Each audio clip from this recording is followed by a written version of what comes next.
આજે આપણે અંધશ્રદ્ધા નિવારણ માટેની એક પ્રવૃત્તિ જોઈએ। આજકાલ આપણે જોઈએ કે ઘણા એવા લોકો હોય કે જે લોકોને શું કરી જતા હોય છે, છેતરી જતા હોય છે। અત્યારે આપણે હાલની તારીખમાં હમણાં જોઈએ કે ધોરણ 10 અને ધોરણ 12 ની બોર્ડની પરીક્ષા પૂરી થઈ, તો ઘણા વિદ્યાર્થીઓ અને એમના મા બાપ ઘણી રીતે શું થઈ જતા હોય છે, છેતરાઈ જતા હોય કે મારો છોકરો પરીક્ષામાં પાસ થશે કે ન પાસ।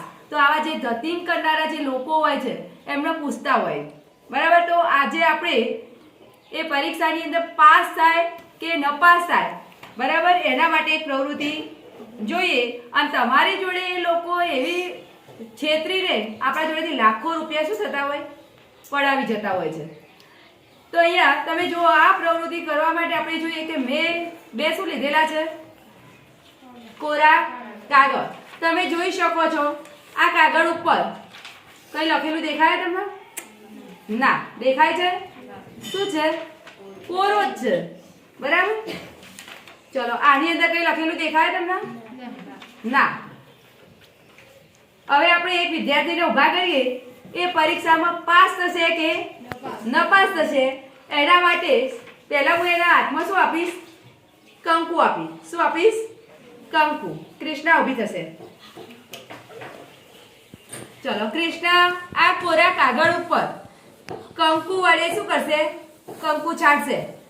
શું થાય તમારે જોવાનું છે। હાથ ઘસો।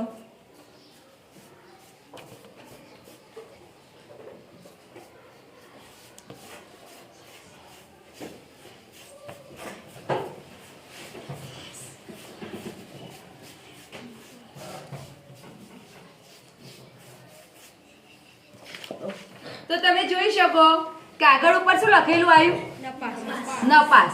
એટલે કે કૃષ્ણાબેન શું થશે, પરીક્ષાની અંદર નપાસ થશે, બરાબર। ચલો હવે બીજા વિદ્યાર્થીને ઉભો કરીએ, બરાબર। ચલો પાયલ આવશે, પાયલને પણ કંકુ આપીએ।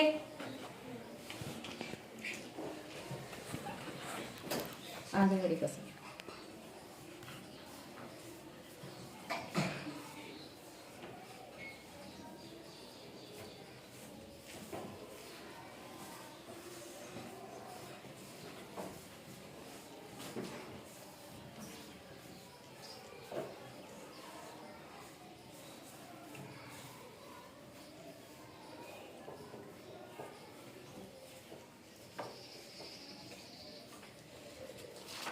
તમે જોઈ શકો શું લખેલું આવ્યું, તો પાયલ પરીક્ષાની અંદર શું થશે, પાસ થશે।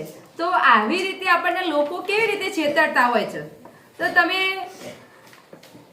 એવું કહી શકાય કે આ જે કાગળ હતો, એ કાગળની ઉપર મેં મીણબત્તી વડે શું લખ્યું હતું, પાસ અને ન પાસ। મીણબત્તી વડે લખ્યું હતું એટલે દેખાતું હતું નહીં, બરાબર। એના પર જ્યારે કંકુ નાખવામાં આવે ત્યારે કંકુ એના પર શું થઈ જાય છે, ચોંટી જાય। એટલે આવી રીતે જે ધતિંગ કરવા વાળા જે લોકો હોય છે એ આપણને શું કરી જતા હોય છે, છેતરી જતા હોય અને આપણા જોડેથી લાખો રૂપિયા પડાવી લેતા હોય છે।